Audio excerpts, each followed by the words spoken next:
मित्रांनो नमस्कार. तुमचं माझ्या युट्यूब चॅनल मध्ये स्वागत.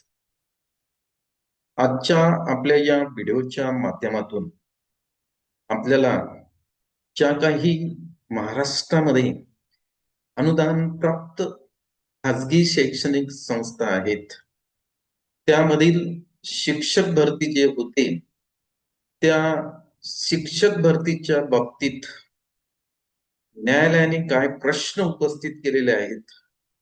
अर्थातच हे जे प्रश्न न्यायालयाने केलेले आहेत ते शासनाला केलेले आहेत हे लक्षात घ्या. आणि या प्रश्नामुळेच जे काही खाजगी संस्था चालक स्वतःच्या अधिकारामध्ये भरती करत होते त्यावर बराचसा अंकुश निर्माण झालेला आहे. कारण तुम्हाला माहीतच असेल की पवित्र पोर्टलचा जन्म होण्यापूर्वी म्हणजे पवित्र पोर्टलचा जन्म केव्हा झाला तर 2017 मध्ये झालेला आहे. आणि तत्पूर्वी जी काही खाजगी शैक्षणिक संस्था आहेत ज्या अनुदान प्राप्त शैक्षणिक संस्था आहेत त्या शैक्षणिक संस्थेमध्ये शिक्षकांची भरती करण्याचा पूर्ण अधिकार हा संबंधित शैक्षणिक संस्थेचा होता. तिथल्या संचालक मंडळाचा तो अधिकार होता. परंतु ही प्रक्रिया जेव्हा न्यायालयामध्ये गेली तेव्हा न्यायालयाने काही प्रश्न उपस्थित केले आणि ते प्रश्न उपस्थित झाल्यामुळेच पवित्र पोर्टलचा जन्म झालेला आहे. आणि ते प्रश्न कोणते होते कारण आजही त्या प्रश्नाचे जे काही उत्तर आहेत ते आपल्याला मिळत नाहीत. काही प्रमाणात मिळतात पण पूर्णपणे अजून त्या प्रश्नाचं आपल्याला उत्तर मिळालेलं नाही.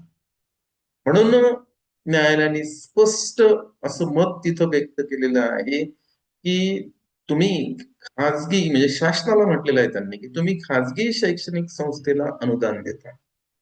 मग अनुदान देता तिथं जे शिक्षक ते संबंधित संस्था चालक नियुक्त करते त्यांचा पगार सुद्धा शासन देते. मग त्यांच्या नियुक्तीचे अधिकार कोणाचे हा फार मोठा प्रश्न न्यायालयाने शासनाला विचारलेला आहे. कारण काय तर स्कूल कोड नुसार बघा स्कूल कोड जो आहे म्हणजे शाळेची जे खाजगी संहिता आहे त्या संहितेनुसार खाजगी शैक्षणिक संस्थेमध्ये शिक्षक नियुक्त करण्याचा अधिकार हा संबंधित शिक्षण संस्थेचाच आहे. यामध्ये कुठल्याही प्रकारचं दुमत नाही. परंतु या अधिकाराचा गैरवापर बऱ्याचशा शैक्षणिक संस्थेमध्ये झालेला आहे. यामध्येही दुमत नाही. कारण या नियुक्तीच्या म्हणजे हे जे शिक्षक नियुक्त होतात हे शिक्षक कशा प्रकारे पवित्र पोर्टलच्या अगोदर नियुक्त होत होते हे पूर्ण समाजाला काय शासनाला सुद्धा माहीत होतं. त्यामध्ये काय आर्थिक देवाणघेवाण व्हायची त्यामध्ये शिक्षकांची जे काही शिक्षक उमेदवार आहेत त्यांची कशा प्रकारे पिळवणूक व्हायची हे सुद्धा संपूर्ण समाज व्यवस्थेला आणि शासनाला माहीत आहे.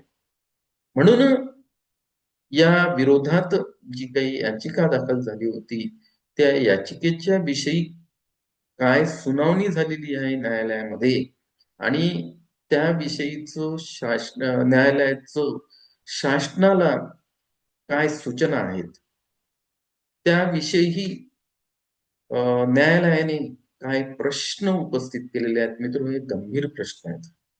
हे न्यायालयाने उपस्थित केलेले प्रश्न आहेत. त्या प्रश्नावर आता आपण चर्चा करणार आहे. हे जे आपले शिक्षक उमेदवार आहेत त्यांच्यासाठी फार महत्वाचे आहेत. तर मी इथे एक स्लाइड जे आहे पॉवर पॉइंट प्रेझेंटेशन इथं शेअर करतोय. आपण यावरून हे समजून घेऊया. बघा शिक्षक भरती पदभरती संस्था चालक कसे काय करू शकतात आपला तो व्हिडिओचा मुख्य मुद्दा आहे मित्र.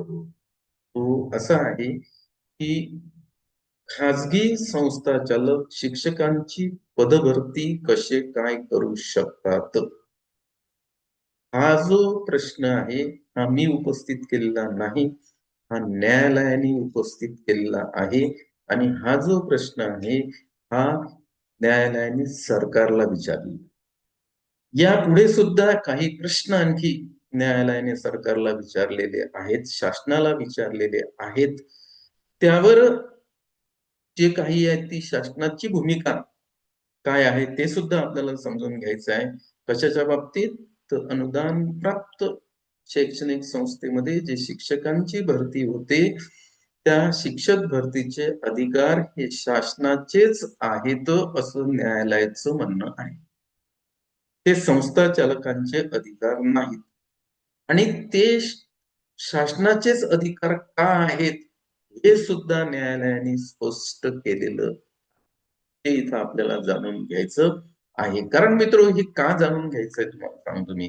कारण एक फुलप्रूफ एसओपी या शिक्षक भरतीबाबत न्यायालयाने शासनाला 15 मार्च 2026 पूर्वी तयार करण्याचं सांगितलेलं आहे. आणि ही फुलप्रूफ एवढ्यासाठी हा शब्द न्यायालयाने वापरला आहे की या एसओपी मधून कुठलीच पळवाट संस्था चालकांना सापडायला नको. आणि या एसओपी मधून होतकरू हुशार जे शिक्षक उमेदवार आहेत त्यांनाच निवडीचा किंवा नियुक्तीचा जो काही त्यांचा अधिकार आहे तो अधिकार डावलला गेला पाहिजे नाही, असं या एसओपी तयार करण्याचे आदेश, या प्रकारची एसओपी तयार करण्याचे आदेश माननीय उच्च न्यायालयाने शासनाला दिलेले आहेत. आणि त्या मागचे जे प्रश्न त्यांनी हे एसओपी तयार का करायची आहे त्यासाठी कोणते प्रश्न न्यायालयाने शासनाच्या समोर कोर्टामध्ये मांडलेले आहेत ते आता आपल्याला आजच्या या व्हिडिओच्या माध्यमातून जाणून घ्यायचं आहे. बघा, मुंबई उच्च न्यायालयाच्या नागपूर खंडपीठाने मुंबई उच्च न्यायालयाच्या नागपूर खंडपीठाने 24 जून 2015 रोजी दिलेल्या एका निर्णयात असे नमूद केले होते की शिक्षकांचा संपूर्ण पगार शासनाच्या तिजोरीतून होतो तर भरती पारदर्शी का होत नाही. हा नंबर 1चा जो आहे तो फार महत्वाचा जो प्रश्न आहे तो माननीय उच्च न्यायालयाने जे मुंबई उच्च न्यायालयाचं खंडपीठ आहे नागपूरला इथं एक याचिका दाखल झाली होती. पण त्या याचिकेमध्ये माननीय न्यायालयाने असं म्हटलेलं आहे की खाजगी शैक्षणिक संस्थेमध्ये जे शिक्षक नियुक्त केल्या जातात त्यांचा संपूर्ण जो पगार आहे तो शासनाच्या तिजोरीतून होतो. मग ज्या अर्थी हा पगार शासनाच्या तिजोरीमधून होतो तर ही जी शिक्षक निवडीची खाजगी शैक्षणिक संस्थेमधली ज्या अनुदान प्राप्त शैक्षणिक संस्था आहे त्यामधील जी भरती प्रक्रिया आहे ते पारदर्शी का होत नाही, हा प्रश्न न्यायालयाने शासनाला विचारलेला आहे. कारण ती भरती प्रक्रिया पारदर्शी झाली पाहिजे.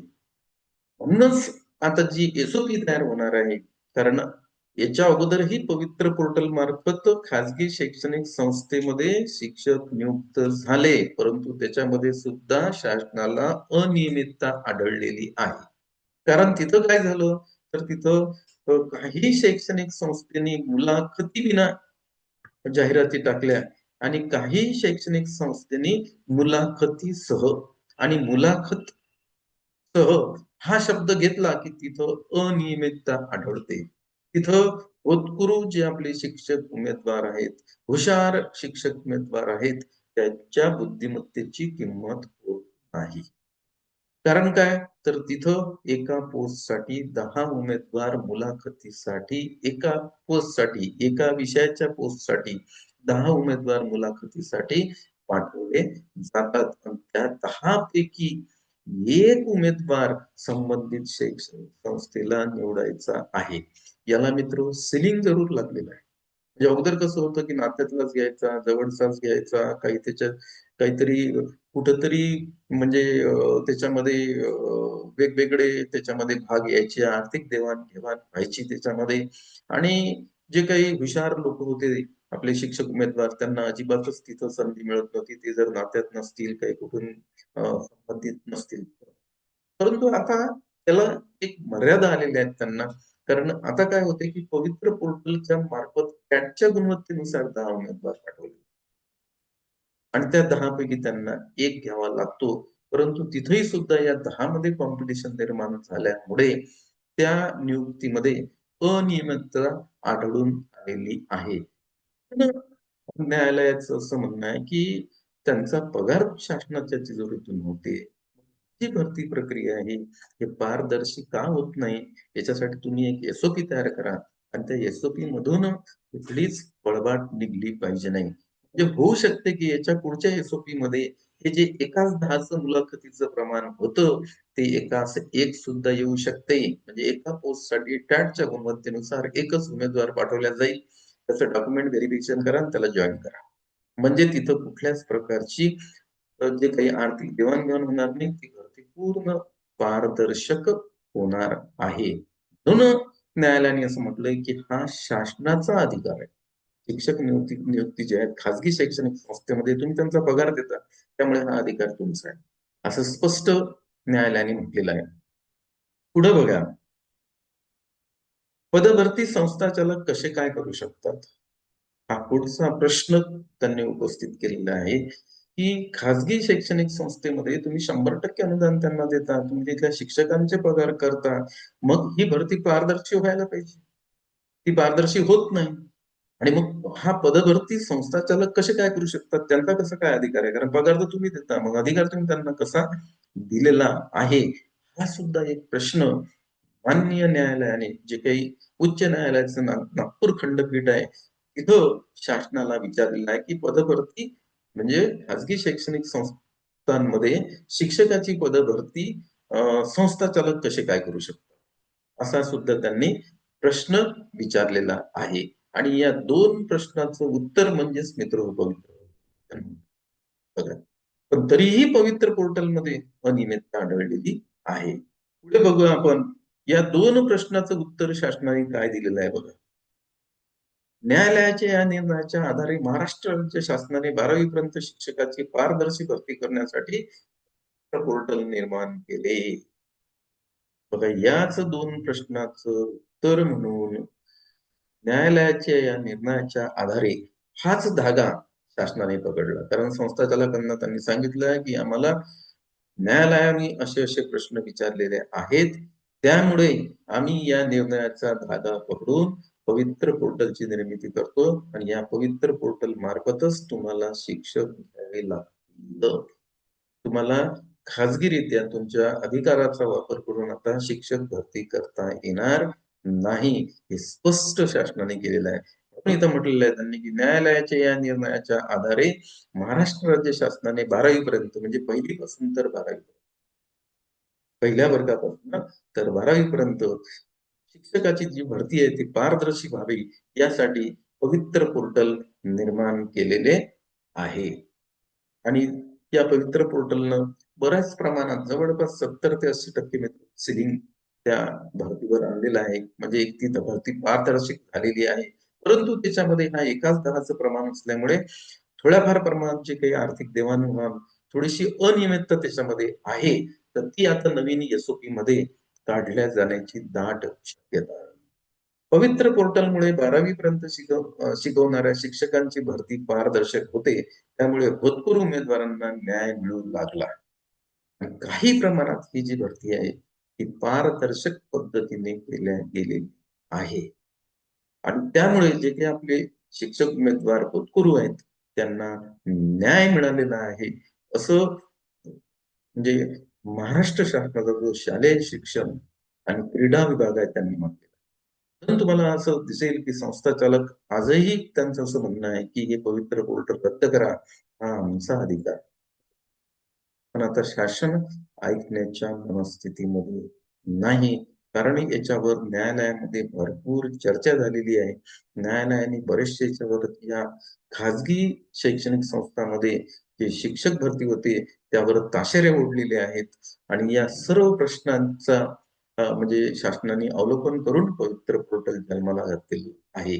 परंतु तरीही या पवित्र पोर्टलमध्ये मागच्या दोन म्हणजे जे 2022 ची भरती झालेली आहे शिक्षक भरती, त्यामध्ये काही त्यांना अनियमितता दिसलेली आहे.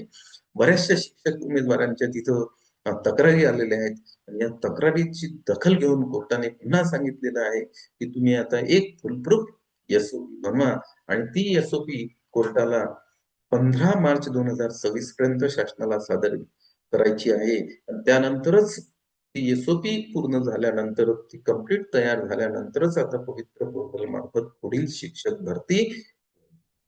तर आजच्या या व्हिडिओच्या माध्यमातून आपण मित्र खाजगी शैक्षणिक संस्था याच्यामधील शिक्षक भरतीबाबत चर्चा केलेली आहे.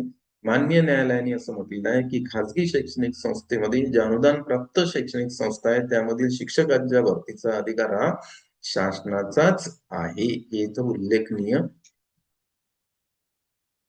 मला हा व्हिडिओ वाटला असेल तर याला लाईक करा, याला तुम्ही शेअर करा आणि आपण नवीन असाल तर माझ्या युट्यूब चॅनलला सबस्क्राईब करा. धन्यवाद.